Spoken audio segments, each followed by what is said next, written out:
All right, I made it.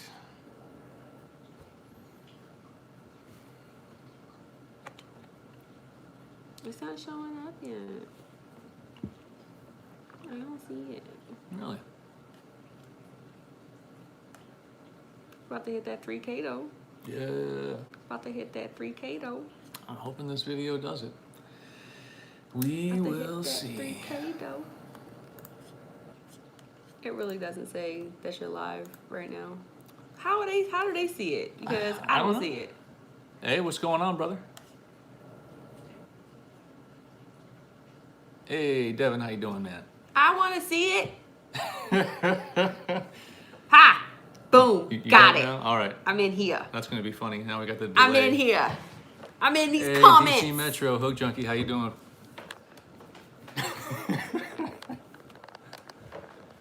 You messed it up. Like I had it set. I mean, you did have it set. I've completely ruined this thing. We might as well sign off right now. Cancel it. It's Burn ruined. the whole thing down. It's ruined, fellas. We Just gotta go. Zach, how you burn doing, it brother? down. All those DMV area fishermen are live. Yeah, I know, right? I saw a couple of the guys go live today. Copying. Hey, Yura, how's it going? Robert, yeah, closing in, bro. Closing in on 3K, man. Grinding through it. Y'all seen the video yet? Man, I tell you, that fish, oh my God, that fish was thick. Ugh. I hope she's there next year. That's me. Oh, that's... Hi, how you doing? You know, what's I going on, mean, Sam? you can say, Or Grant. you can I'm not sure if that's Sam or respond Grant. to my question. You can respond to my comment. All I saw was hello. I didn't see your question. And I said, get them questions ready. Oh, get those questions ready. Okay. It was, brother. God, that fish was big, man. But yeah, I hope she's there next year, and I hope she's hungry, man, because breaking 16, God, that would be a trip. Butch, how you doing, dude? Yeah, that's you ain't kidding, man. That would be a nice fish to pull down for the tournament. You ain't kidding. So what he's not telling you Did I sweet talk her? I sure did. I is sweet talked that the hell out of that September fish. 26th is his son's birthday. I know, it just... Oh. Which he did not realize until I told him. I'm just going to keep my face right here in my hands. He was talking up this fishing tournament the whole last video. Fishing tournament. I'm so excited. I'm so hyped. Fishing tournament. I'ma get it. I got nothing, man. That's his whole son's birthday. It is. I got it mixed up, man. It's You didn't disgraceful is what it is. You got it mixed up? Yeah. Mixed up with what? Blair and Orion are close. And no, numerically, not in months, numerically. It's February and September. I'm not saying it's close in months. I'm saying numerically. I'm just going to stop digging my grave. I'm just going to accept my shame. Y'all see my face? Take the L, bro. Exactly, dude. So if you were on the last live, you saw that Steven was so excited about this amped up outdoors fishing. I even know the name of the tournament because he was talking about it so much. And we were talking about the calendar and the kids start school next week and all that. And I was like, oh, Orion's birthday's coming up. I have to figure out what to do for his birthday. And I was like, oh, his birthday's on a Saturday. And then I look at the calendar and I'm like, this say fishing tournament. I don't know who put that there, though. So, I don't know. Why does it say fishing tournament I got nothing. I don't know. on your son's birthday? Somebody's trying to get me in trouble. That's all I can say about it. But I saw we're a little past 7 now. Let's roll with the questions. My wife will beat me later. Subject change. We'll get that in. So I saw the one question, Pablo. How did I get my name? Yeah, I know. Named after my grandfather, and I know, but really, Kambotrout. Kambo, last name is Kamboris. And trout, I grew up doing a lot of trout fishing, man. Like when I was a kid, I used to do a lot of literally stocked trout fishing.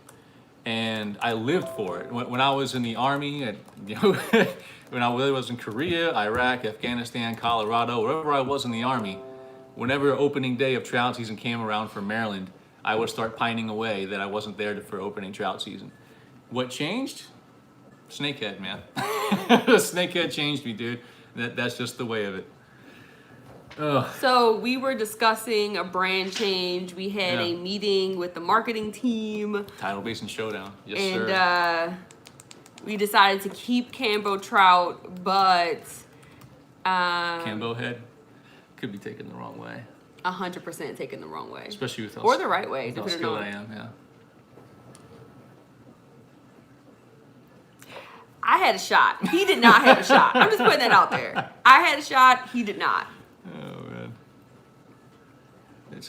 Yeah, and that's like that's where I landed. Yeah, we're not gonna change That's his where I name. landed on it, bro. Like I'm gonna do some work to the logo and things like that, but when it comes to my name, you know. But yeah, I'm with you, brother. It's like, and the thing about it. Let's just get it out there. The thing about it, when it comes to snakehead, what makes them so much more exciting is the fight never ends. Every other fish you catch, for the most part. I mean, with me, the fight never ends. I mean, that's a fact. That explains our chemistry. Is that what it is? Part of it, yeah. There's some animal magnetism there. I can keep that up. Well, yeah. you revel in that. I have no doubts I can about keep that. that up forever. You skipped your son's birthday to go to a tournament. But yeah, dude, it's like you're never in control of a snakehead. That fight from everywhere, from beginning to end, dude. I love it. I live for that, man. But someone else asked me, what are my thoughts on the differences between snakehead fishing in Maryland and Virginia? Biggest thing that I've seen is that in Virginia, a lot of those waters over there, the water's clearer. So you get a lot more bow fishing pressure, and a lot of the guys that fish down in Jared, you messing me up, dude. Fish down in Virginia all the time. The fish down in Virginia all the time. They've been telling me that the really big ones, the double-digit fish, are a lot more few and far between now. So, I mean, the key wherever you go now, and this will be the same thing going forward, if you want to find those big snakehead, you're going to have to find the launches that aren't as well known, and you're going to have to paddle farther to the water that's not touched as much. Because the pressure is only going to increase. Once you fish for snakehead, 9 times out of 10, or 99 times out of 100, you become addicted to it. So as that pressure rises, it's going to be crucial in order to find those big fish, where you find the water is less pressured, you downsize your lures, you slow down your presentation. That's all in there. But I mean, there's some great water in Virginia. There's some great water in Maryland. I think Maryland has the edge when it comes to the number of snakehead, for a lot of reasons, but I think it does have the edge. Okay, so do you think that petting snakehead calms the snakehead, or does it calm you? Maybe I just like petting them. I don't know. That's really gross. I don't pet any fish. But because that's disgusting. There is a quote-unquote trick. It might work, it might not work. I don't know. In my experience, it seems to work, but it could just be like snakehead. A lot of times when you get them out of the water, if they're not being touched, they'll just kind of lay there for a while. So that could be part of it. But I have put them on a bump board, and I'll slowly just stroke down their body, and they just kind of lay there. You're a liar. They'll they relax. Freak out regardless. Check the videos. They'll relax until they feel any kind of movement. The second they feel some kind of movement, all bets are off. You gotta keep whispering to them like you do. I do. I'm slacking on the job. Have you ever caught Yes, I any do. in DC? Any in DC? No. Because he doesn't fish there. And that's the bottom line, dude. I got to come down there and fish the tidal basin with you. I just haven't fished it, man. Yeah. Like I've seen. First of all, DC's too far for a Sunday. We try to keep to. He keeps going further and further away. And I don't appreciate that, but we try to keep him to a certain radius on because he's. First of all, he's supposed to come home when I get home from church. That has not happened in maybe a year and a half. Then it's, oh, I'm going to come home by like 4. That is now increasing over time. So if he goes to fish in DC, that's even further away than Eastern Shore. And I never see him again. And the other part of it, to be honest, is that I think I said this in the last live stream. I love getting out into nature. Like, I love escaping civilization. And I know the fishing in the basin is solid, man. And I do plan on coming down to do it, but I don't think it'll ever be like my home away from home, just because I'd murder him. I can still feel civilization around me, and I want to escape the sounds of traffic and all that kind of stuff, man. Or I'll just kill him. Okay, so why do you put the fish back instead of bringing them home and cooking them? Oh, okay. All right. Good question. So, if you're talking to most fisheries managers, they're going to encourage you to keep snakehead. No, Cambo is our last name. Yeah, Kamboris. Our last name is Kamboris. Yeah, Greek- when he was Greek in the heritage. army, he used to get called Kambo. So that's how the name came to be. It's Yeah. That's where it's that, a really cool last name. That's why that's I where that took came it, from. honestly. Yeah, it is pretty unique out there. What question was I answering? Why do you put the fish back? Honestly, I want to promote the sport fishery. But that's what it comes down to. I do keep fish, but I only keep really what I need. Like, I don't keep them to give away or anything like that. I'll keep the mid-range fish. It's called selective harvest. Selective harvest is essentially where you keep the size fish that are the most populous in that area. And what I try to do with the way that I keep and release fish is to promote the sport fishery. Now, a lot of guys out there who are really afraid of what snakehead might do in the future are going to have a problem with that, but that's where I come at it. I think, honestly, it's a matter of personal preference, Brown trout aren't native. Rainbow trout aren't native. Largemouth bass aren't native. Most of our favorite Brook trout are pretty. brook trout are actually native. But a lot of our favorite sport fishes are not native to Maryland. It really just comes down to a preference in terms of what we were born into, what feels normal to us because it was there when we were born. But for me, I look at snakehead on the merits, man. Like, I can't think of a more exciting sport fish for me to chase in fresh water. So that's where I land on it and why I release a lot of the fish that I do.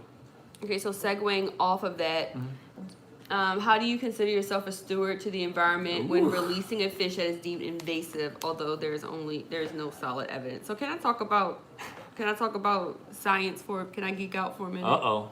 Can I do that? Y'all triggered science now. So, if you don't know, I'm an MD PhD candidate at Maryland. I am not just the makeup head that sits next to him and types your questions. Although she does that well. And we've talked about this. We've talked about the Blackwater study and how it's not published because it goes through a peer review process. And normally, like, the peer review process, they'll accept it and publish it. They'll accept it with revisions, or they'll say no. And if a journal says no, that means they don't believe that the experiment that you did with the controls that you had and how you decided to answer your question was not appropriate. So for this paper to not be published, that means that what they did was not appropriate and it doesn't answer the question that they posed. So with that, can you really say that snakehead is invasive if there's no published scientific data to support that? And my answer as a scientist is no. No, the one caveat that I'll add is that I don't know for sure. I thought that they had pursued publication. I don't know for sure they have. So I want to put that caveat out there. And another caveat is that, I mean, if they had data and it was enough to scientists, that you publish or die. That's the doctrine of being a scientist. So if you had data and it was compelling and it was groundbreaking, you publish it. And a journal would agree and they would publish it. so it's like, I don't want to come out and say that snakehead aren't having an impact in Blackwater. I'm just saying that paper didn't get published. If there were anywhere in the state that I would expect snakehead to have an impact, it would be an environment like Blackwater. It's a shallow body of water. It's a muddy substrate. It's largely stagnant or very slow moving. Those are all perfect conditions for snakehead to proliferate. And historically, it hasn't had a predator at the level that snakehead are. Striped bass have moved through seasonally. Largemouth bass have been there, but have never been that high in number. So I don't want to say it's not happening, but I will say this.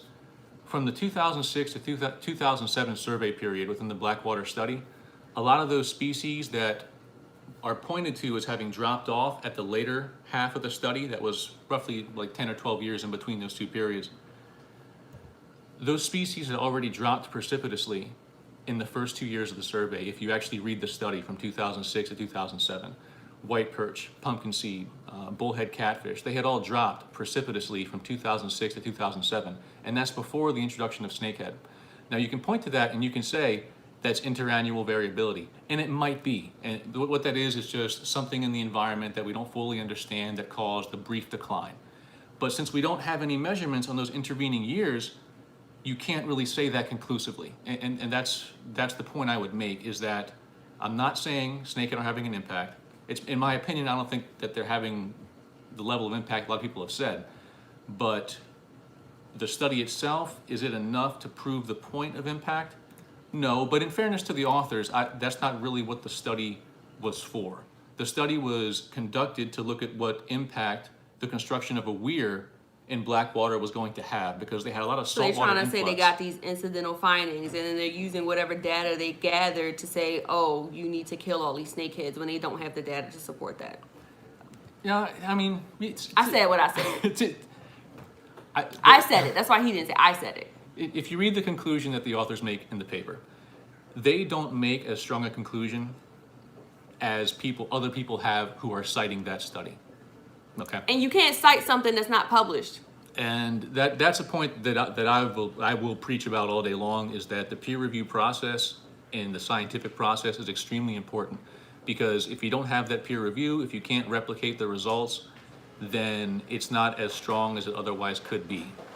So that's Reproducibility is a big deal in science, rigor and reproducibility. So if another scientist can't go out and reproduce what you did, then it's not rigorous, it's not a solid study, and that's why it's not published. That's why that paper, that manuscript is sitting on somebody's computer and they're sad. I wouldn't go that far, but I did. You might. I can ask another question. You want another question? Yeah, give me another question. Okay. Have you ever fished a little Patuxent? I fished the little Patuxent, yes, and I've caught smallmouth out of it. I've seen big snakehead, but I haven't hooked them.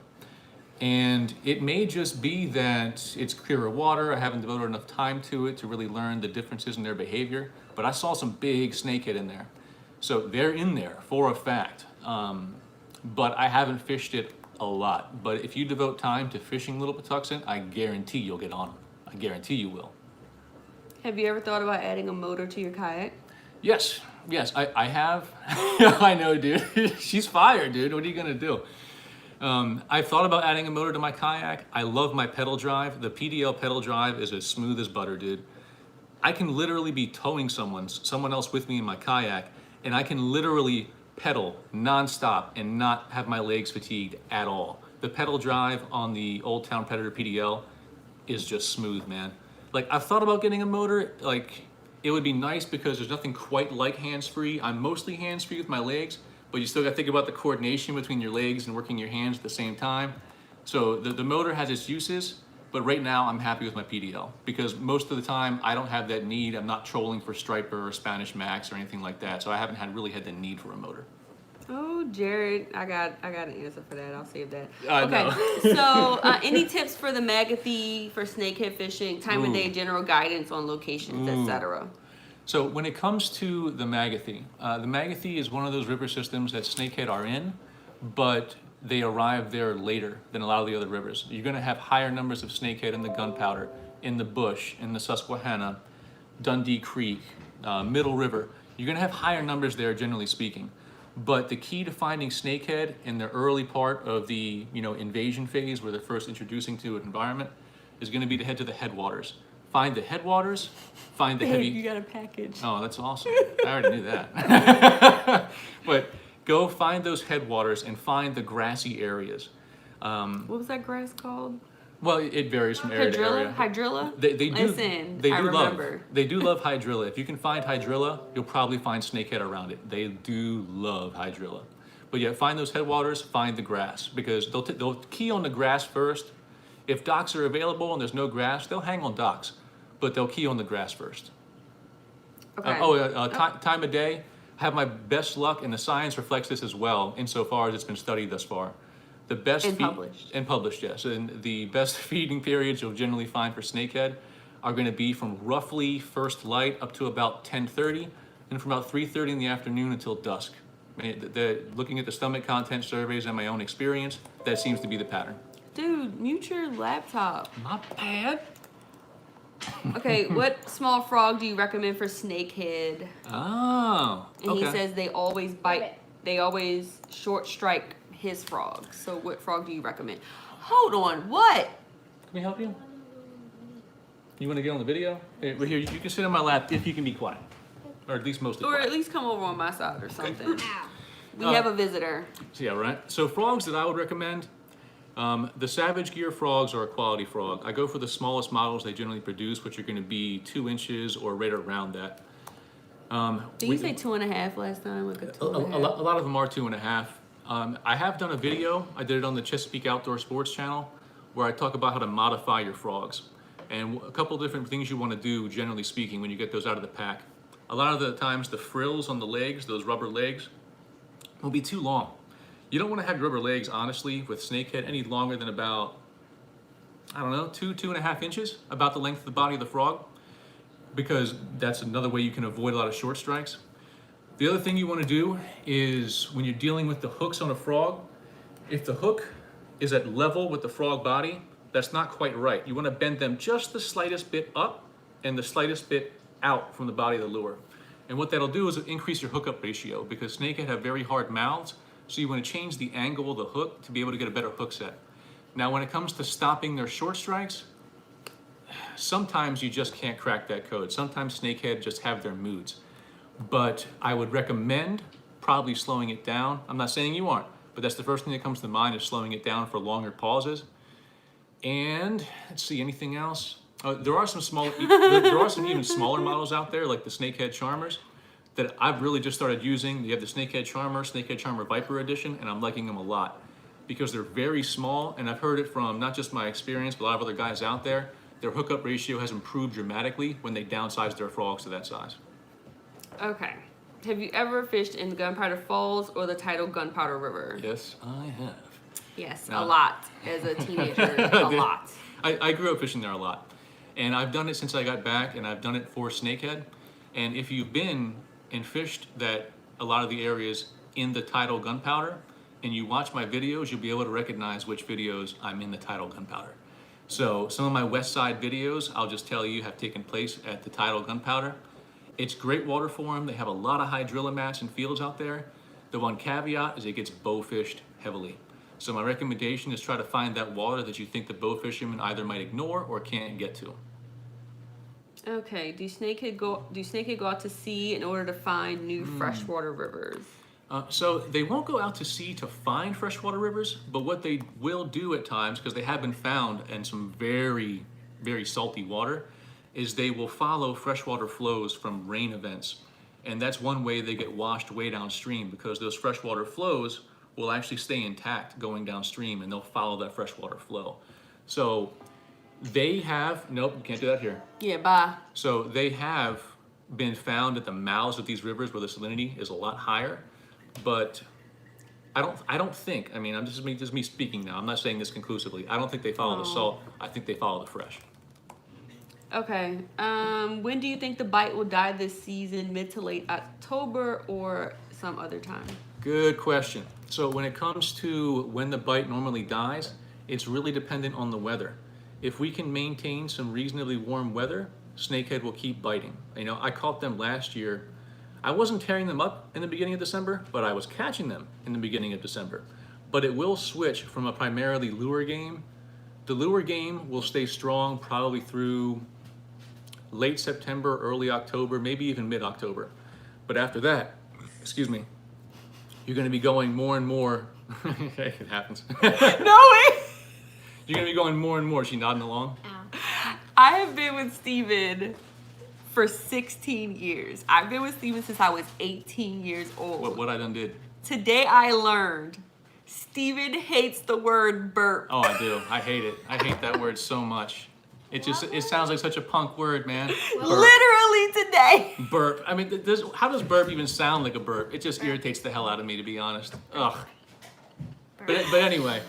Today I learned. Burp. But you'll see the topwater bite's going to start to die if it starts cooling off a lot. Probably, beginning mid-September, definitely by late September.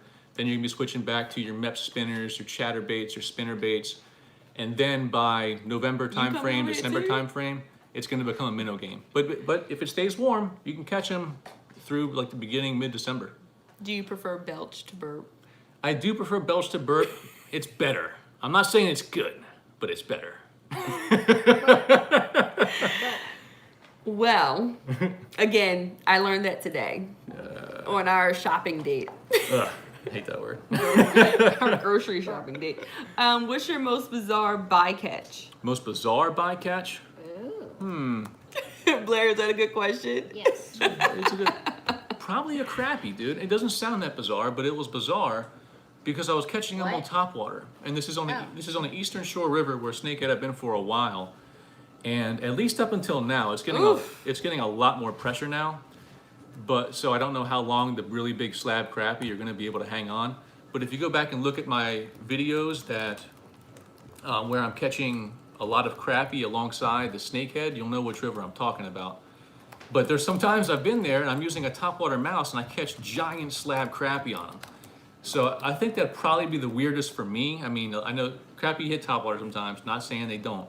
But when I'm fishing for, when I'm fishing for snakehead, yeah, sure, I might expect to catch bass. But a giant slab crappie on a topwater mouse, I wasn't expecting that one. When are you gonna pick up a fly rod again? Ah, I know that's Fred. Yeah. Oh, I always have my fly rod with me in the truck, and then I have my other 5 rods with me. I need to honestly add like another rod holder of some kind so I can have my fly rod. It's tough for me, bro, because I'm just gonna level with you and say it. I'm a much better fisherman with a spinning rod than I am with a fly rod. Them fly rods are collecting dust in the garage. They are, man. They just hanging out in the corner It's sad. next to the gardening tools. Just sad. All right, Fred. Next time I go out, I'm taking the All damn sad. fly rod. I'm taking the fly rod. Hold him accountable because we have all these flies. When we were dating, I bought him a fly tying kit because I'm intuitive and I think about things like that, and I buy him good gifts. No, it's Colorado too. Don't use them. And we were in Colorado, fly fishing country. Yep. Don't use them. Yep. That is mean. Okay. Mean? I don't know about me. When No, is these the are Dragon gifts. Slayer gonna hit the Potomac? That's another good question. He So wants to know whether they're gonna be wiped out or if he just sucks at catching snakeheads. What? So I'll put it to you this way. Not me. He's talking about himself. Okay. Blair was offended. No, so here's the issue. It's been documented in the scientific literature that through the combination of bow fishing pressure and spin fishing pressure, or just rod and reel pressure in general, snakehead populations can be driven down to the point where they're essentially negligible. Now, I'm not saying they're not going to disappear. You're never going to get rid of snakehead. But in those areas that are regularly bow fished, you are going to have trouble because there are no regulations. A bow fishing boat can go out, spotlight snakehead, and pull in 10, 20, 30, 40, 50 fish a night. Lots of questions. And as long as that's the case, you're going to have that difficulty, which is why I say, and this is another reason why I don't publicize my spots, not just for myself, but for all the other guys who fish there. Because the better, more well-known a spot is, the more pressure it's going to get, and the more, educated those fish are going to get. That's another big part of it. It's not necessarily that they're all gone. It's that they're that much more wary. They've seen so many lures. They're becoming educated to the pressure. But part of it is the overharvest, and you're going to have to really try to find those tight quarters, like those little cuts and crannies that people aren't going to expend the effort to try to get to. That's my best advice for you. All right, so when's the blue heron video coming? Oh, the blue heron video. Wow. Blue heron? I think what they're talking about. It's Rachel. It's that would be Rachel. Rachel? So, how silly. So we were fishing out at I think I even said Blackwater in this video, so I don't mind saying it here. This video is probably about 2 years old now, and I was fishing a whopper plopper, and this great blue heron wanted it, man. Oh, is this when the bird stole your fish? Yeah. Well, no, he didn't steal my fish, but he was coming at me, and he did it twice, not just once, but twice. Even after he saw me, You were like cussing him out? yeah, I was cussing up one side down the other, man, because he would not leave it alone. Oh, the damn heron. You want me to release the standalone video, the heron video? Okay. On Patreon. Oh, page. What's Patreon? It's a- Listen, service. mommy is the agent and the manager. I'll try to get you that standalone video, Rachel. Mommy is the agent and the manager. I'm trying to work him to get in a Patreon account. Okay. Are there any places above Baltimore that you recommend trolling for striped bass from a kayak? Wow, above Baltimore. I mean, there's definitely a lot of places above Baltimore. I mean, you can troll for them very successfully in the Patapsco. But beyond that, I mean, there's so many places. Now, I'm not going to claim to be an expert on striper. I can catch striper. You've seen my videos, but I'm not going to claim to be an expert anywhere near the level I am for snakehead. So there's lots of places to look and troll for striper. General rules. I like striper. It's tasty. Delicious. It's tasty. General rules, you want to find the channel edges. That's generally where you're gonna Bye, Blair. be trolling for striper. I mean, Once it gets to be October, November time frame, you're gonna have what's called the blitz. Now, it's not as dramatic as it is up in like the New York area, but down here in Maryland, especially on the Bay Bridge, you're gonna see all the bait slowly washing out of the Chesapeake Bay. And it's gonna be nothing but schoolie stripers on top, your 10 to like 20 inch stripers. And a lot of times you'll have your bigger striper underneath. And they're gonna be blasting and working these bait balls. You'll see birds coming from all around. So there's lots of good places to troll for them. I mean, I'm not gonna put forward what I think the best thing to do this time of year is, because I haven't been keeping a close enough pulse on it. So I don't want to give you bad info. But what I would do, I would read the Maryland Fishing Report, and I would look up Alan Batista. If you don't follow Alan Batista yet, he's surely one of the most informed and knowledgeable striper fishermen in Maryland, period, hands down. Check out Alan Batista. He's written a lot of books, like one of them I think is called Kayak Trolling the Chesapeake, or something similar to that. He gives you the maps, the contour of the bottom, where to troll, what to use, the depth. Check out Alan Batista if you want to learn more about the striper fishing here in Maryland, definitely. Why don't you ever use a bait casting setup? That's a good question too. It's truth time, folks. It's truth time. Wait a second. I just prefer. Wait a second. What? We're telling the truth. Yeah. We haven't been telling the truth before. Well, this is a deep truth. This isn't About fishing. Yeah. Adrian doesn't know the divide in the fishing community between spinning fishermen and bait casting fishermen. So Sue me. I prefer spinning rods. I know a lot of things. I prefer spinning Not rods, that. but it's undeniable that I am also much more proficient with spinning rods. Now, the one tangible piece of advantage that I'll point to with a spinning rod is going to be your gear ratio.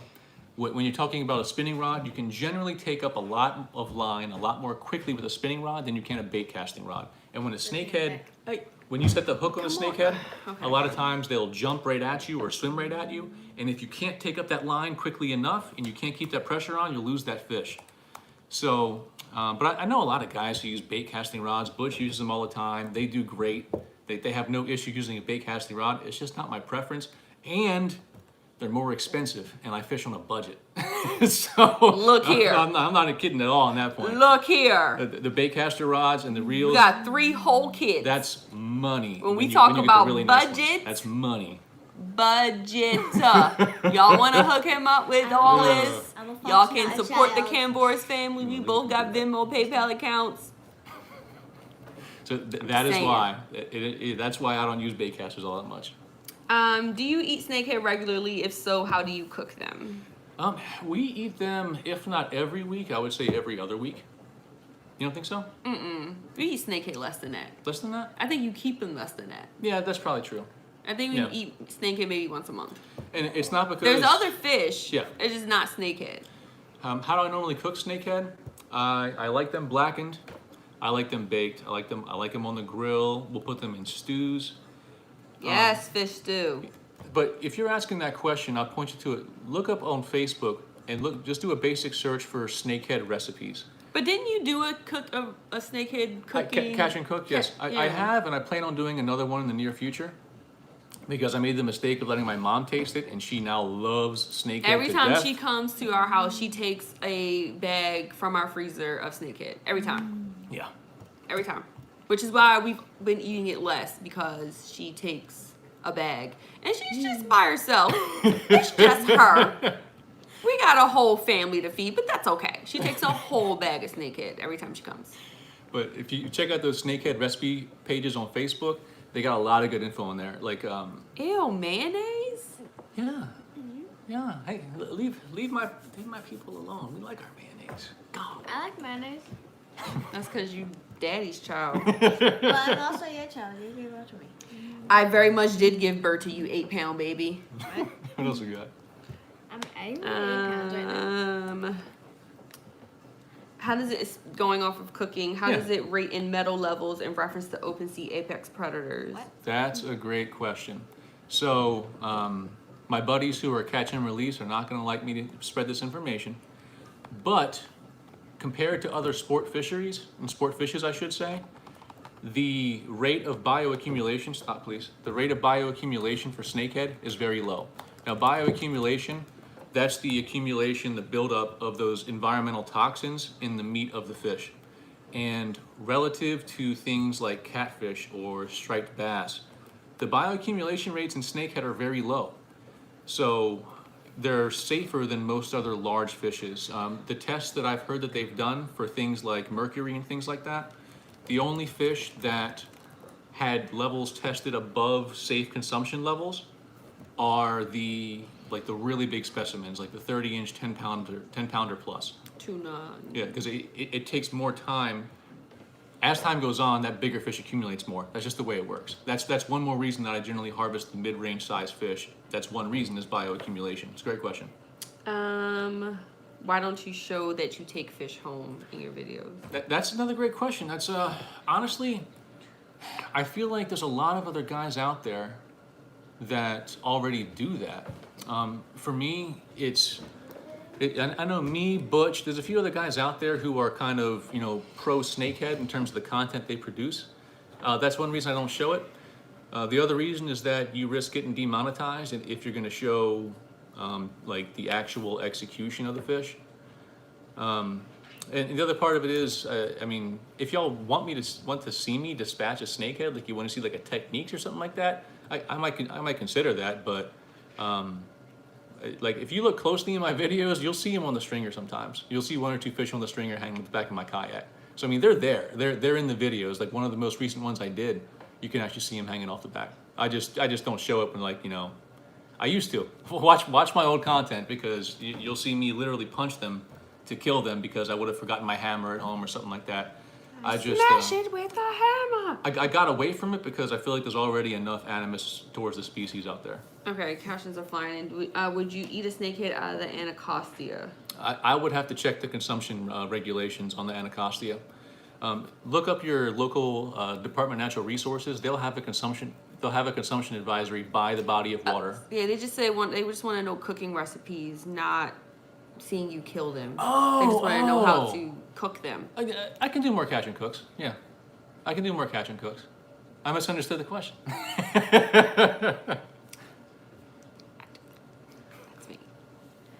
How do you recommend targeting snakeheads in areas where there isn't much structure? Case in point, Tidal Basin in DC, the bridge is the only real structure there. Yeah, that's a good question.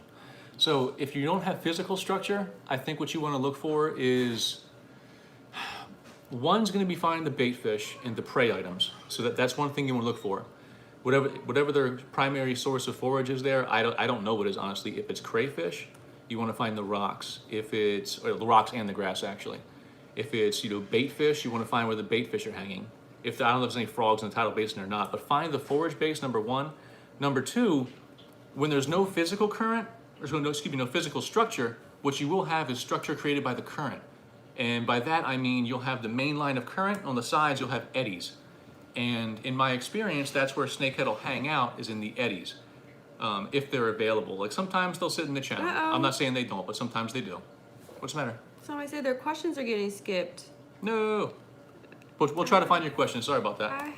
They're pouring in pretty quickly. I have we'll try them. To find I'm just asking. I'm trying to ask like relevant questions together, but I'm keeping a list. But yeah, if you can't find the physical structure, find the prey sources and find like the eddies and things like that on a moving tide. I think that's a good way to find them. How do you use your GoPro? Do you loop or just turn it on when you get a feeling? Honestly, I turn it on when I get a feeling, and that's probably the wrong answer because my buddy Sam over at Chesapeake Outdoor Sports, he's told me many times about the looping function. My biggest problem in life probably is that I'm a creature of habit. When I get comfortable doing something one way and it works, and I like it, I don't think that he's making it clear how much this man resists change. I don't think you understand by what he just said how hard it is to get him to change anything. It's tough, once man. He's determined that that's the way it's going to be done. Yep. Let me make it clear for you. So it's really freaking hard, almost impossible. Yeah. To get him to change anything. So a lot of times I turn it on when I have a feeling. When I come up on that piece of structure or that cut or that piece of grass, that point that I feel like is a high percentage area that might hold that fish, That's when GoPro, turn on. Oh yeah. What software do you use to edit your videos? Adobe Premiere Pro. I think it's 2020 now. I think 2020 is out, right? Does that sound right? Mm-hmm. I think it's 2020, and not to sound repetitive, but it's. I don't even want to know the question. Just keep that one. No, I'm asking it because it's amazing. But Adobe Premiere Pro, excellent video editing software. Excellent. There's so many bells and whistles in there that I haven't even touched yet. It's ridiculous. Okay, so as when do you plan on making a trip to Southeast Asia? When I get his passport renewed? Oh man, because he's not gonna remember to do that. Well, that and the money aspect.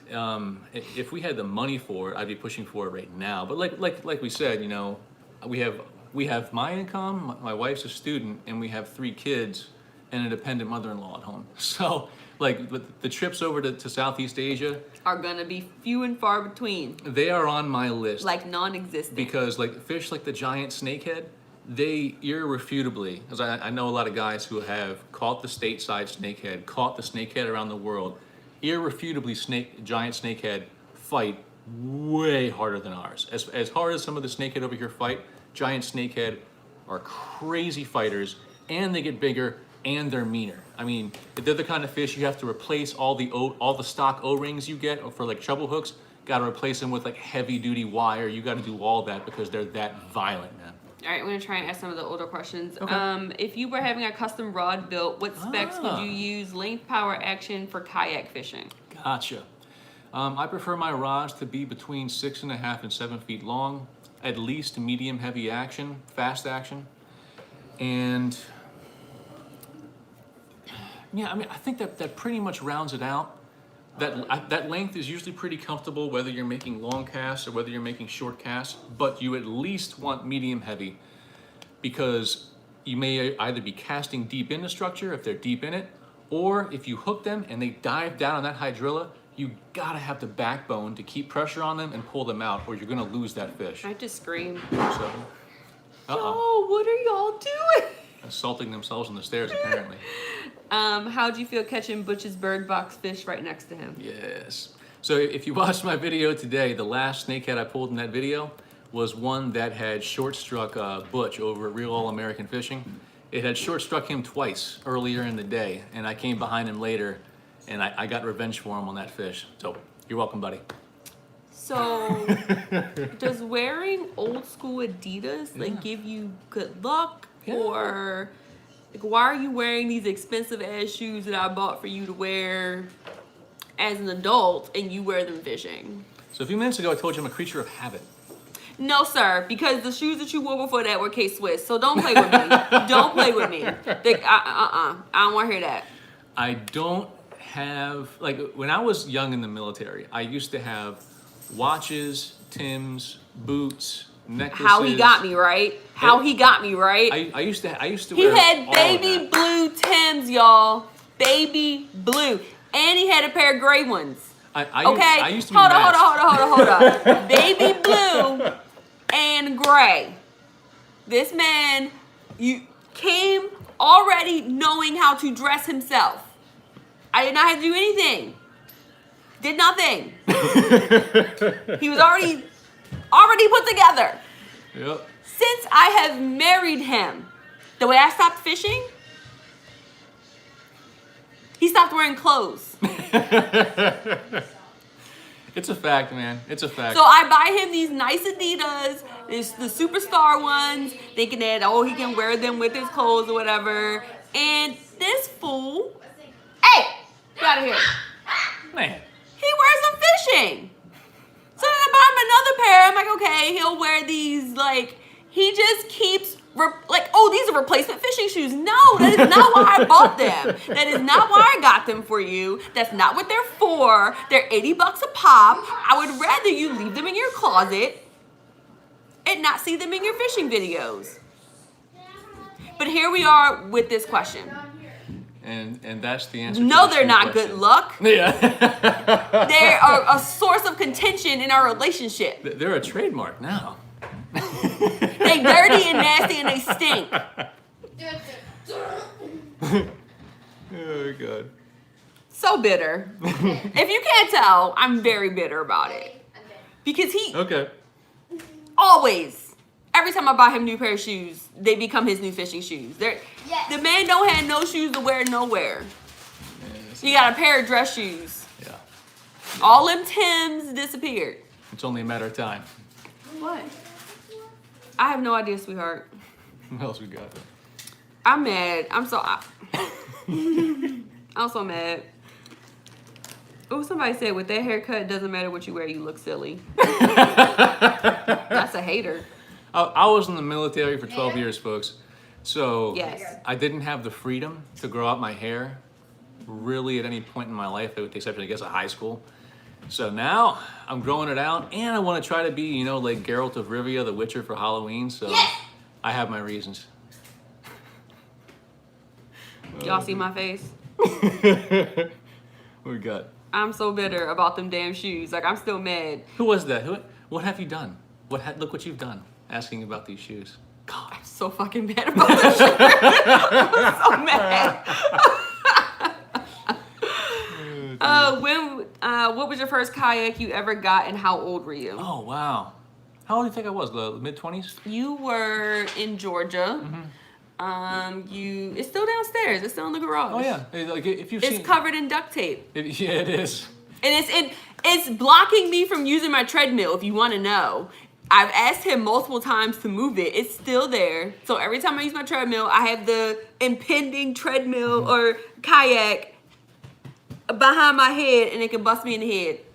It's downstairs. I gotta keep her on her toes, man. And it's good training.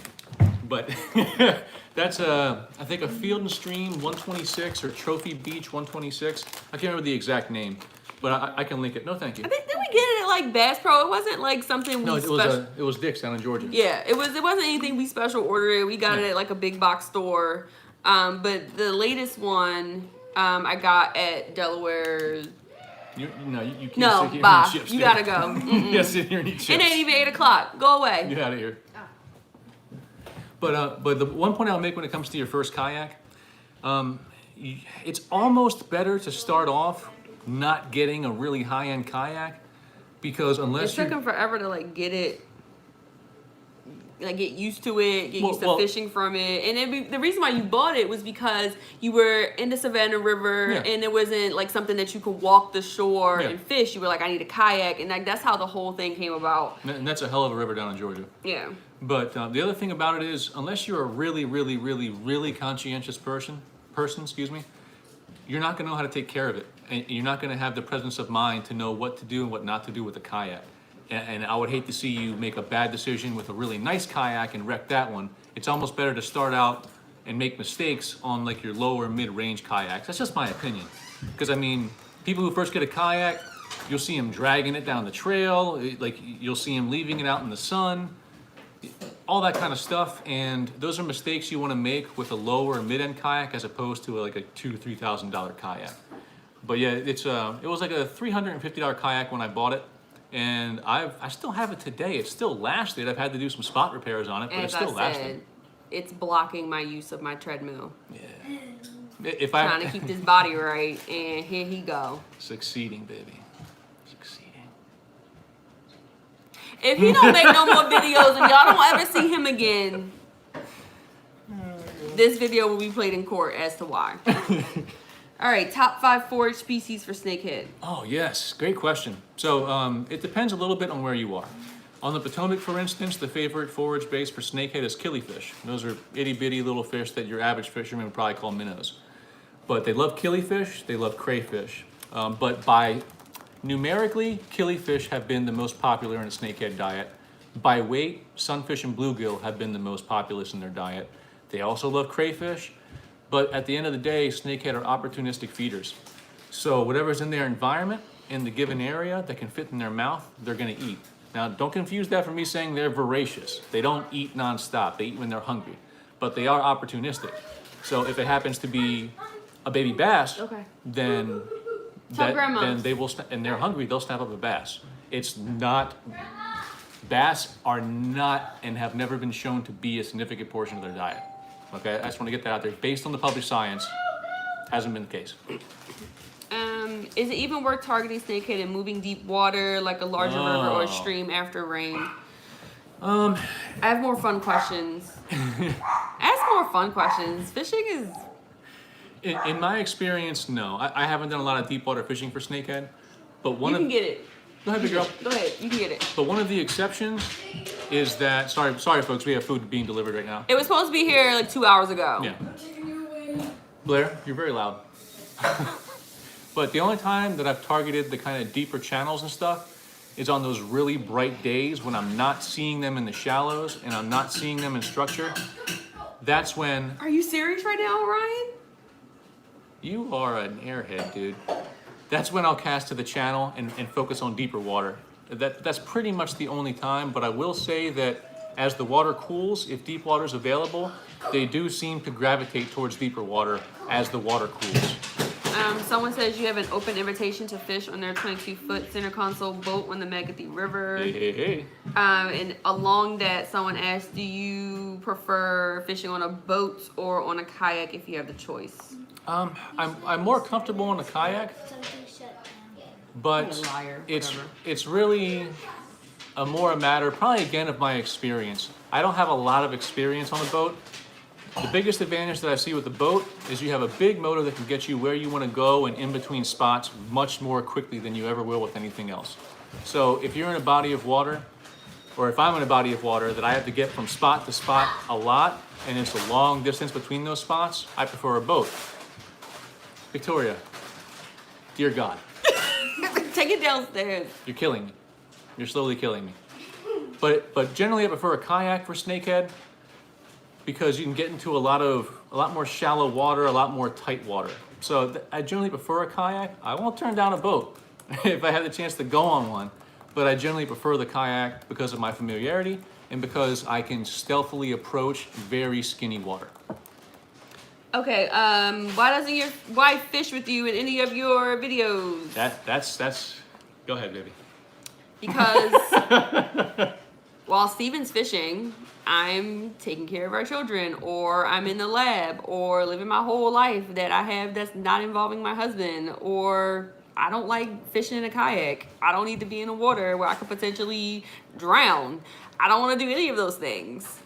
So when we started fishing together early in our relationship, we were childless. So that's a big part of it right there. Anyway, which one of us is the better cook? Oh, definitely Adrian. I mean, I do the majority of the cooking in the house, probably like 70-80% estimated, but Adrian is more naturally inclined to it. I mean, the bottom line is that anyone can cook nowadays. Let's be real. Like, there's so many step-by-step recipes on the internet nowadays. If you're saying you can't cook, it's because you're not applying the effort, man. I'm sorry. That's just the way it is. So yeah, but my ancestors talk to me yeah. when I cook. So I mean, I can cook. I can cook pretty well. You have the boneless one. But sweetheart. who's the better cook? Right here, no doubt. Grandma has the plain ones. All right. Why doesn't Jared have a channel? Why don't you have a channel, Jared? During your cash-in tournament day, I was right beside him. He was pulling in 30s left and right. I know, dude. I know. If you missed my last live Q&A, that's the point I wanted to make, is that we won that tournament, and I say it in the video, because of the fish that Jared caught. I had some shots at some really big ones. I landed up to like 28 and a half, but he caught the winners in that tournament. Why doesn't Jared have a channel? He's generally not that inclined to be around a lot of people or interact with a lot of people, and he's not really up for the video editing. I mean, he's in here in this chat, or he was, so he can answer the question himself, but I'm pretty sure I hit the nail on the head with that one. How do you catch a snakehead in chocolate milky water? Ah, good question. Good question. Exactly, Jeremy. Jared is a fisherman, not a YouTube entertainer. Well, we all have our strengths. So, if I'm fishing off-color water, the lures that I'm going to choose are going to be, if it's a topwater lure, it's going to be your popping type lures, your popping frogs, or other kind of popping lures. Or if I'm fishing subsurface, I'm going to use my chatterbaits. If there's not too much grass, I'm going to use my rattle traps. But the bottom line is, you got to have that noise. Now, sorry folks, we had complication with the delivery order. But for chocolate milk, the question I would ask at first is that does that body of water, is it generally that color, or is it a result of rain? If it's a result of rain, you're gonna have an especially hard time. If it's always that color, the fish should be more used to it. But the key is gonna be finding those noise-producing baits. That's the best suggestion I have for you. I mean, if you can somehow combine noise plus smell, you know, even better. But generally find those noise-producing baits that catch them. Yeah, the vibration, exactly. Find those vibrating type lures to get them in that off-color water. What did you use to edit before Adobe Premiere? What free editing software do you recommend, if any? Steven's always used Premiere.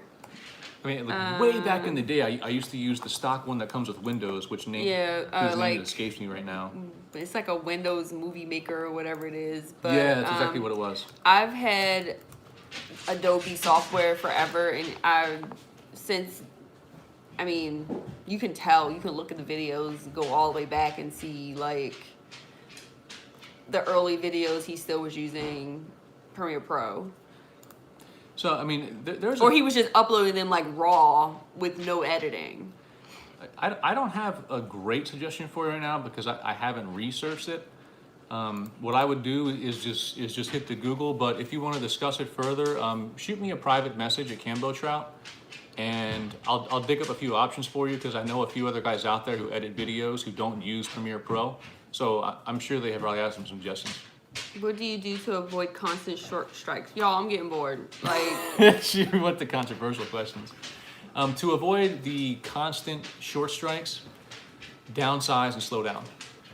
Those are my best recommendations to get rid of those short strikes. One thing I'll do a lot, like if I'm getting short struck on top, it seems to work out for me a lot if I switch over to a swim bait and I start working it slowly. And by slowly, I mean I'm using a weedless swim bait. I'm casting up, making the same kind of cast more or less that I would make with the topwater hollow body, but I'm letting it hit, I let it sink. I lift the rod tip, move it maybe a foot, let it sink. And I'll pause it on the bottom for maybe, you know, like 2 seconds or so, and just work it in slowly. I've found that if they're short striking a lot on top, or even if they're short striking like spinner baits or chatter baits, I said this in my most recent video actually, the one I posted today. When I switched over to the swim bait, I started getting a lot less short strikes. They started taking in that 4-inch swim bait much better. It really solved the problem for me. these questions are... I see a parenting question. Oh, Steven's the favorite parent. It depends. Like the children. It depends on the child. Yes. Depends on the child. I'm Victoria's favorite parent. Yes, she's nodding. The other two, he's the favorite parent. Like they love to play with me. They love to do things with me. Love to go fishing and play around. But if they perceive that I've done something to anger Adrian, all three of them will That's my little gang. Will viciously attack me. They say bad daddy and they beat the crap out of him. That's what happens, man. I've watched enough true crime that I'm like, listen, if I ever die and the key person of interest is your father, do not take his side, okay? Oh, God. You need to avenge my life. I got to get a good life insurance policy on you first. You got time. Oh, okay.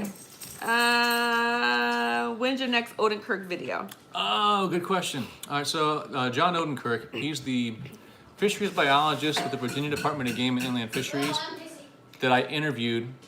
Oh, Ryan. You do not have to tap the bottle like that. Like, why do you have to do that? He's the biologist. Blair, dear God. Thank you. Do you not see this? Do you not see this setup right here? Sorry, folks. It's the life with kids. But John Odenkirk is the guy I interviewed who's studied snakehead pretty much straight since 2004. He was the host for the 2018 International Snakehead Symposium. He was the organizer for it. So, I've talked to John. He has more studies ongoing. He's actually presented one very recently at a symposium up in the northeast somewhere, north of us here in Maryland. So, I'm supposed to meet up with John again sometime this fall and winter to get an update from him on the studies that he's been doing. So, more to follow on John. I also I did a sit-down interview with the authors of the Blackwater study as well, but the audio on it is god-awful, and I'm still tweaking it in Premiere Pro to try to get the audio to sound better. And if I can I get told him to take the mic. if I can get it to the point where it's presentable, then I'll share it. But right now, it's just not looking good. And that's one reason I've kind of shied away from from speaking on it for the most part until today. Y'all asking him questions he don't want to answer. Mm-hmm. Do you recommend adding scents to any bait like garlic oil or fish oil for a scent factor? So I would say yes. Now with that being said, of all the videos you've seen me in, I've only added scent to my lures in literally one of those videos. And that's because Bob Stout, the same guy who gave me the lure that I caught that 16-pounder on, so thanks again, brother. He's the one who gave me, I think it was a garlic flavored scent that I could dip the tail of my swim baits in. Now, I can say for a fact those lures worked great that day. It's a pretty small sample size if I've only done it once. But I would say it can't hurt, you know, and but I've had success without it, but if you want to use it, it may help. That's my my best advice for it. Do you snakehead sense atmospheric pressure and feed off of that? And also, do they respond to moon phases? Good questions, and I don't want to pretend like I've studied this in depth because I haven't. But based on the experience that I've had, I would say that generally speaking, they do seem to respond to atmospheric pressure. And like you can tell a real difference in the bite a lot of times after a front has moved through. Now, when it comes to the moon phase, I've hypothesized, and others have as well, that if there is in fact increased visibility because of the moon phase, that you may have more nocturnal feeding. But I don't have anything conclusive for you on that, sorry. I don't want to put out information and pretend like I know it for a fact, because I don't. Do you know, like, relative to the moon phase, prime time for snakehead fishing? Did you talk about that? So here's one thing I will say about the moon phase. The moon phase, of course, influences the tide. If you're at the part of the moon phase that is going to cause the tide to be higher, then that's not my favorite time to fish, because you've probably heard me harp on it at this point. I don't like fishing high tide because a lot of times the structure, the shoreline weeds get so flooded, the snakehead can get so far back that you can't reach them. So that's one thing closely correlated with the moon phase is the tide. So keep an eye on that, how it affects the tide, and that'll influence how much success you'll generally have, because it'll affect how well you can reach them or not. So do snakehead bite better after a storm then? I really don't. I don't let him go out after a storm, y'all. That's I'm not raising these kids by myself. I'm not doing it. It depends on how strong the storm we're talking about. If we're talking about, like, you know, a storm has blown through and that's it, I'll go out, you know, and have no issues catching snakehead. But if you're talking about a storm front has gone through, dramatically changed the temperature, raised the water by several inches, something like that, then you can have a kind of negative time in my experience with the storm going through.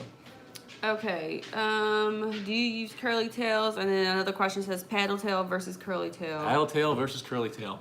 I grew up fishing curly tails. Like I grew I up. don't know what that is. What is that? It's so it's a soft plastic lure, and the tail is shaped kind of like a J, but it comes to a point, tapers to a point, and that because when it's pulled through the water with resistance, it twirls, so it looks like the tail of a fish. But in recent history, since I started targeting snakehead, I've started to prefer the paddle tails. It's I don't know if it's because they give off more vibration. I honestly don't know what it is. Slower fall rate, perhaps, depending on what you have it rigged on. Now I generally prefer the paddle tails. I don't often fish the curly tails anymore. Yeah, I think that's accurate. You done? I'm done. What do you do to thank your wife for holding down the house and kids while you're on fishing trips? I can't come home tired. That is, you know, honestly, I think I could do better at rewarding my wife for covering down with the kids. But I will say this when it comes to managing fishing in relation to your relationship. You do need to have that kind of if you want to have a cordial relationship and a happy relationship with your wife, I don't want a cordial relationship. What the hell is that? That's why I went to happy. If you want to have that relationship, It's like Britain in the 1800s. Cordial. separate beds. Right. Good night, honey. But the point being is that be aware of each other's schedules, because of course, as fishermen, we want to go fishing pretty much all the time, but you have to nurture the other parts of your life. Take care of the stuff around the house. You know, like I said, I cook most of the meals in the house. I help out a lot with the kids, be it homework or whatever it is. I essentially homeschool the kids for the first many, many years of their lives. So if you want to have that good relationship, I would say invest that capital by helping parent your children. You have lost your mind. Sorry, our kids are They are taking advantage. losing their minds. Hey, children, why don't you just leave the kitchen? You got your soda. Yes. You got your food. It's time to go. You gotta get out of here. Because Goodbye. now they're raiding the pantry trying to they taking devour all their all food, their the snacks that we just snacks bought. because we on here and they think Go. that we not paying attention, but I'm paying attention to everything. Knuckleheads. Regret. Can I sneak some snakeheads in the Rocky Gorge? If someone hasn't done that yet, honestly, I'd be surprised. It's just that you probably haven't seen them yet because they haven't reached the levels necessary for them to be, often observed in the environment. So I mean, they're in Loch Raven now. They're in Seneca Lake. They're in a lot of these. They're in a lot of these impoundments now because people are moving them, for better or worse. I don't encourage the movement of snakehead. Look, is the published literature so far encouraging in that snakehead haven't had demonstrated impact on the species? Does the public literature Yes. exist? Published literature, well, yeah. Well, I'm saying the published literature that does exist is encouraging. That doesn't mean that if you move them into new environments with new variables, new species they have to coexist with, it doesn't mean invasive impact couldn't happen. It doesn't mean invasive impact couldn't happen over a longer timeline. So that's something I take seriously when I try to put out this information. I try my best to give you all a balanced perspective. Don't always succeed, but I want to make sure that I'm not telling you everything is all sunshine and rainbows and it's going to be good forever. So I don't encourage the movement of snakehead, but people are going to do what they're going to do because snakehead are a fun sport fish. They taste great. So, it is what it is. Lots of bait questions. Okay. I know you generally use lures and that minnows are the preferred live bait, but I've heard that crabbers often find snakeheads in their crab pots. Thoughts on other types of bait? So, the one note that I would make is that just because you find snakehead in a crab pot, it doesn't mean they're pursuing crabs, because they probably aren't. Crabs are pretty big for a snakehead to tackle, especially when in their hard shell phase. They're probably going after the same bait the crabs are going after. But I went off on a tangent. What was the actual question? Oh my God. Do you have any thoughts on other bait, being that minnows are the preferred live bait and that you generally use lures? Small white perch, small sunfish, and crayfish are all excellent snakehead bait. I mean, if you have those readily at your disposal, those are all excellent snakehead bait. Okay, then have you ever used a dragonfly lure? No. Just recently used a soft plastic dragonfly and it's been my go-to. So I'm not surprised by your report. I've been on the rivers out there and I'll see swarms of dragonflies, and it took me like 2 hours to figure out. I was hearing snakehead popping everywhere and I couldn't draw a strike to save my life. And then I realized they're eating the dragonflies. So you saying that you've had a lot of luck on the dragonfly lure does not surprise me. I would love to try it, just haven't done it yet. I read some reports that the durability wasn't really there for it, maybe some castability issues, but I would love to hear your take on it, man. Shoot me a private message or leave it in the chat channel or something like that. I think that lure has a lot of potential because they've observed a high amount of insect contents in the stomach contents of snakehead. And then have you ever used live bait other than a bull minnow, and if so, what was the result? I feel like I've used, not often, hardly at all. Like most of what I used has been the big bull minnows, the killifish. I think I used a small white perch before, and I mean, a snakehead dropped it, So that's the small white perch, because they're so plentiful a lot of times in the areas that snakehead are. It's a great way to go. What about bluegill? Same thing. Great way to go. Okay. If you ever had to take all 3 kids fishing, would you go by boat or shore? If shore, what general area and no spot burning necessary? Okay. All right. So that's a great question, and I appreciate the caveat too. So if I were going to take all my kids fishing, if the boat had plenty of room on it, I would take a boat. But outside of that, I would. Our kids are like little balls of fire. Yeah. Like, you can't contain them in a small vessel and expect them to adhere to safety protocols because our kids are fearless and they don't value their lives. So I have one that would just dive off the top. Especially if you saw a snake, she could jump in and get. But Right. when it comes to, like, I'd probably take them wade fishing because I've done that before. I've taken them to rivers and I've had them wade in with me, and that seems to satisfy them, whether they're actively fishing or whether they're People? Yeah, I know, they might have to block that individual. But whether they're actively fishing or just having fun there, wading in a river, if you have that option, is good. Because a lot of times the shore fishing that people do is a cast and wait with a bobber method. If I was going to take my kids on that, I would probably let them bring their phones, which I normally wouldn't do if I'm going fishing. So they can drop it in the water? No, it's Like but, you but, do? but this kind of fishing is like you sit on the side of the road in a lawn chair and you just wait for a float to drop. So having kids in one spot for that long, trying to keep them from throwing sticks and rocks in the water and all that jazz, I don't know. I would probably take them wade fishing. The Western Shore, generally speaking, is not really good for shore fishing. Generally, the best shore fishing you're going to find is going to probably be around the bridges and the shorelines that you find on the Eastern Shore, if I was going to go shore fishing. Okay, what is your go-to lure for hydrilla grass? Where I fish, there's a lot of it. Yeah, that's it. So for hydrilla grass, it's going to depend on the tide to a degree, because in some areas when the tide is low and you have a lot of hydrilla, you'll hardly have any water, if any water at all, on top of that hydrilla. If I have very little water on top, I'm going with a topwater frog. If I have enough water on top that I can pull something like a buzzbait across it, I will pull a buzzbait across it. But you have to be selective with your buzzbaits. The key that you're looking for with a buzzbait when you're fishing snakehead, in my opinion, is to have one that floats or stays on top. Not really floats, but stays on top very easily, because I like to reel my buzzbait as a slow roll.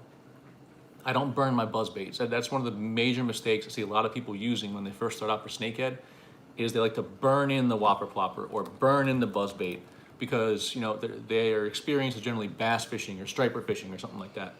Find the ones you can slow roll. I guess the other lure that I would use around hydrilla is going to be a weed the swim bait. If I can't draw those strikes on top, weed the swim bait. Why'd you stop fishing the Chesapeake? Part of it was to give the striper a break, because if you're a fisherman, you probably know the striper stock in Maryland is not healthy. Between the dead zones we have in the bay, the reduction fishery that we have, where you have the major commercial fishermen out there, hauling all the menhaden, and the general overharvest that we've had for years, killing all the big breeders, things like that. I wanted to give the striper a break, and snakehead are great in that regard because they reproduce quickly, they taste great. So they're a great proxy or a great relief valve for the pressure on the striped bass fishery. Because I love catching striped bass too, but I wanted to give them a break. And the other part about it is, generally speaking, not always, generally speaking, if I have a choice between a wide open bay or these back creeks and channels where I can see structure, where I can feel like I'm more immersed in nature and away from civilization, that's just my preference, Everyone feels different about it. That's my preference. Now, I want to make a quick note on here. I love doing this with y'all. We've been going a little over an hour now. Probably give it like 10 more minutes. I want to let my wife relax for tonight. She's already worked hard enough today. So I'm going to give it about 10 more minutes, and we'll probably go ahead and call it a night. Y'all. Okay. Biggest culprit of snakehead introduction. Oh, biggest culprit of snakehead introduction. Oh, he said show the Redbubble shirt. I had it on here. I was going to wait till the end. Okay. Yep. So honestly, I think the biggest culprit around snakehead introduction is snakehead. And don't get me wrong, humans are playing their part. They are putting these things in buckets and coolers, and they're transporting them to their ponds and local bodies of water because they're the most exciting sport fish and best tasting sport fish to ever enter Maryland, in my opinion. However, northern snakehead do reproduce quickly. They do spawn roughly 2 to 3 times a year. And they have that tendency to do what's called that spring push, where they will follow those freshwater currents to the headwaters.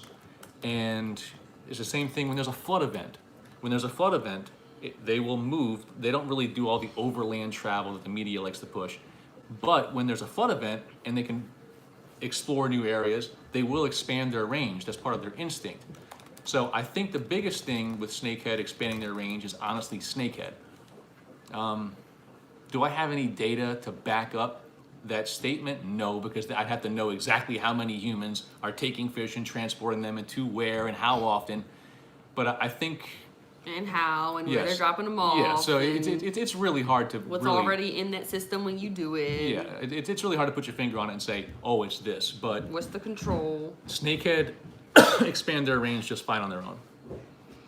All right, so lots of the controversial study questions that I've been saving in case you didn't want to answer them. No, we can do it. We can do it. All right, so how do we feel about people saying that snakehead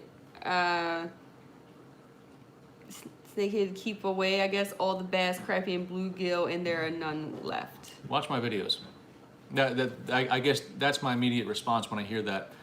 Now, let me put the caveat in there. My videos are anecdotal evidence. They're not studies. Okay, there's no controls, there's no methodology, it's just me fishing. But I can say that in the areas that I catch snakehead, I catch crappie, I catch bass. Now, does that mean that the overall population of bass or crappie isn't being affected? To answer that question, I point back to the published literature. On the Potomac, bass populations have been shown to increase since snakehead introduction. Doesn't mean snakehead are the reason. You know, there's stocking programs for bass in the Potomac, so I don't want to say that it's causal, but I'm saying that despite snakehead being introduced, bass population has still increased. It's the same thing with killifish. Killifish are the primary forage for snakehead. Killifish populations have increased. Again, I'm not saying it's causal, I'm saying that snakehead don't appear to be having enough of an impact to drive down those populations. Blackwater, I think, is something that needs more study, and honestly, I don't think we'll ever get a solid answer on blackwater because we're missing the data from those key years that we really had to study. So what I would point to, and this is why I'm going to be talking to John Odenkirk about it, he has ongoing studies in landlocked impoundments where they've been surveying those populations for years and years and years. So they have mounds of data that are pre-snakehead introduction. So I think there'll be good kind of outdoor laboratories to determine what impact snakehead are having on those species. Okay, last question. Best fishing story around catching snakehead? Oh, best fishing story around catching snakehead? Oh man, that's really tough. Best story? I don't know. That's really tough, man. I think, wow. Let me think on that for a minute. It's the best story. I think it's probably this one, and it's actually not so much a fishing story. It's just I was fishing and this happened. I was fishing and paddling back to the ramp. This is probably a year or two ago, and I mean, I was paddling for a solid like 50 or 60 minutes. I had paddled out way out into black water to really get to that water that no one fishes. And I got back to the boat ramp, pulled my kayak out, and I looked on the top of my kayak skirt and I saw a snakehead about this big, about 7 inches long. And somewhere along the way, this snakehead had freaked out, jumped into my kayak, and by the time I found him, he was bone dry. I mean bone dry. Like he was baking in like 95-degree heat, probably a heat index of 110. I took that snakehead, put him in water, came back to life and swam away, man. I think that's probably my most, one of my most, like, have I caught bigger snakehead? Yeah, of course, man. You know, there's days out there, you've probably seen the video where I've gone out and I've caught like 5 or 6 or 8, 10 fish that were like 30 inches and above. You know, like that kind of day really sticks with you. If you can find that unpressured water where they've had time to really proliferate, you can have some incredible days out there. But in terms of just like a crazy story, that's probably it. That little sucker who jumped in my kayak, dried out, and then came back to life. Blair. Really? Okay. You have a whole television in your room. We just had a conversation about this. Why are you doing that? Thank you. Sorry, folks. All right. With that, we will have another one soon. Thanks you all for coming out. We always enjoy giving you the opportunity to talk to Steven directly and ask him your questions and get a rapid answer to anything that you want to know. The Redbubble shirt, you have one down here or no? Oh, it's upstairs. Okay, But, so yeah. next time we'll talk about Redbubble and all that fun stuff. But just be on the lookout for the next time he announces when we're doing this again. And we'll see you all next time. Yep, the last two things here, Snakehead Outlaws Elite and Amped Up Outdoors. We may have a tournament in the works where we're going to be competing against each other. Keep an eye out for that announcement. We'll see if we can fit it in the schedule this year. And the second thing, I'm going to have an announcement coming soon for a project that's going to showcase your catches every week. So keep an eye out for that as well. And I think that's all I have. So we have a charger today, folks. I'm free! So, so the live stream isn't just going to cut out this time. Listen, So thanks for joining us, folks. we'll see you next time. Good luck on the water. Send me some private messages if you still have questions, all right? All right, folks. Take it easy. You got it.